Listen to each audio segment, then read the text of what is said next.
نحمدہ ونصلی علی رسولہ الکریم اما بعد۔ میرے دوستو، دنیا کے اندر ہر بندہ کامیابی چاہتا ہے، کوئی انسان ایسا نہیں جو دنیا کے اندر ناکامی چاہتا ہو۔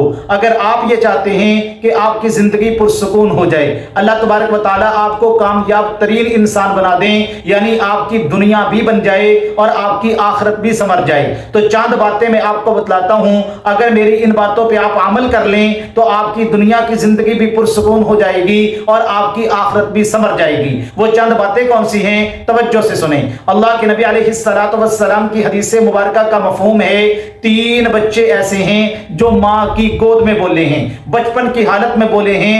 حدیث کی کتابوں میں آتا ہے، ایک عورت اپنے بیٹے کو دودھ پلا رہی تھی تو اس عورت کے پاس سے ایک بادشاہ کا لشکر گزرا۔ اس کے اندر بادشاہ بھی تھا، بادشاہ کے وزیر بھی تھے، بڑی شان و شوکت کے ساتھ، بڑی حشمت کے ساتھ، بڑے جاہ و جلال کے ساتھ، بڑے علاؤ لشکر کے ساتھ، بڑے وقار کے ساتھ یہ بادشاہ وہاں سے گزرا۔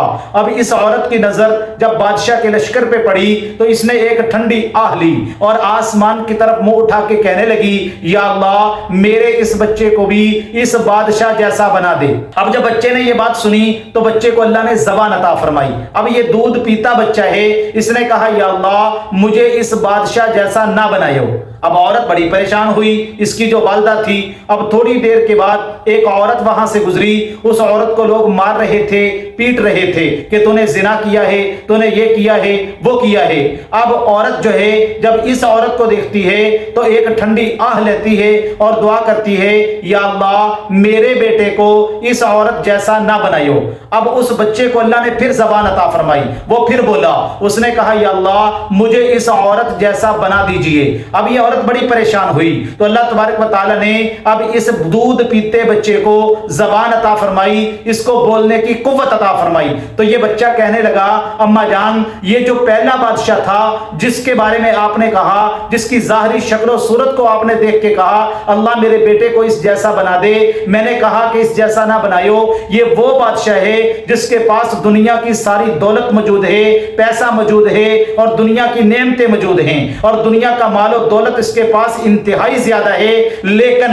یہ ایسا بندہ ہے جس سے میرا اللہ ناراض ہے۔ تو اللہ تبارک و تعالیٰ اس سے ناراض ہیں، اس لیے میں نے کہا یا اللہ مجھے اس بادشاہ جیسا نہ بنائیے۔ اور یہ جو عورت ہے جس کو بظاہر لوگ برا کہہ رہے ہیں، جس کے اوپر بظاہر لوگ تہمت لگا رہے ہیں، یہ وہ عورت ہے جس سے میرا اللہ راضی ہے۔ تو میں نے کہا یا اللہ مجھے اس عورت جیسا بنا دو۔ تو میرے دوستو، اصل کامیاب ترین انسان وہ ہے جس سے اللہ راضی ہو جائیں۔ اللہ تبارک و تعالیٰ قرآن مجید کے اندر فرماتے ہیں، وَرِضْوَانٌ مِّنَ اللَّهِ أَكْبَرُ ذَلِكَ هُوَ الْفَوْزُ الْعَظِيمُ۔ سب سے بہترین کامیابی اور کامیاب ترین انسان وہ ہے جس سے اللہ راضی ہو جائیں، اور اللہ کی رضا سے بڑھ کر دنیا کے اندر کوئی اور کامیابی نہیں۔ تو جس بندے سے اللہ راضی ہیں یہ دنیا کا کامیاب ترین انسان ہے میرے دوستو۔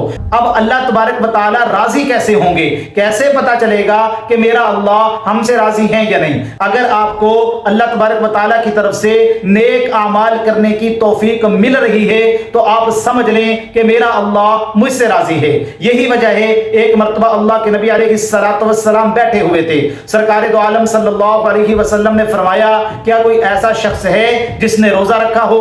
رمضان کے روزوں کی بات نہیں کر رہے تھے، نفلی روزوں کی بات ہو رہی تھی۔ سیدنا ابو بکر صدیق رضی اللہ تعالی عنہ کھڑے ہو گئے، کہنے لگے، یا رسول اللہ صلی اللہ علیہ وسلم میں نے روزہ رکھا ہوا ہے۔ اللہ کے نبی نے فرمایا، کیا کوئی ایسا شخص ہے جس نے آج کسی مسکین کو کھانا کھلایا ہو؟ سیدنا ابو بکر صدیق رضی اللہ تعالیٰ عنہ پھر کھڑے ہو گئے، کہنے لگے، یا رسول اللہ صلی اللہ علیہ وسلم میں نے آج مسکین کو کھانا بھی کھلایا ہے۔ اللہ کے نبی نے فرمایا، کیا کوئی ایسا شخص ہے جس نے آج کسی مریض کی عیادت کی ہو؟ حضرت ابو بکر صدیق رضی اللہ تعالیٰ عنہ پھر کھڑے ہو گئے، اللہ کے نبی آج میں ایک مریض کی عیادت کر کے بھی آ رہا ہوں۔ پھر اللہ کے نبی علیہ السلام نے فرمایا، کیا کوئی ایسا شخص ہے جس نے آج جنازے میں شرکت کی ہو؟ تو سیدنا ابو بکر صدیق رضی اللہ تعالیٰ عنہ کھڑے ہو گئے، کہنے لگے، اللہ کے نبی میں ایک جنازہ بھی پڑھ کے آ رہا ہوں۔ میرے نبی نے بڑی عجیب بات ارشاد فرمائی، فرمایا جس شخص کے اندر یہ تمام اعمال موجود ہوں وہ پکا جنتی ہے، یعنی اللہ تبارک و تعالیٰ اس کو جنت میں ضرور داخل فرمائیں گے۔ اللہ کے نبی علیہ السلام کے پاس ایک صحابی آئے، کہنے لگے، یا رسول اللہ صلی اللہ علیہ وسلم میرا گھر مسجد سے بہت دور ہے، میرا دل کرتا ہے میں گھر کو مسجد کے قریب نہ لے آؤں۔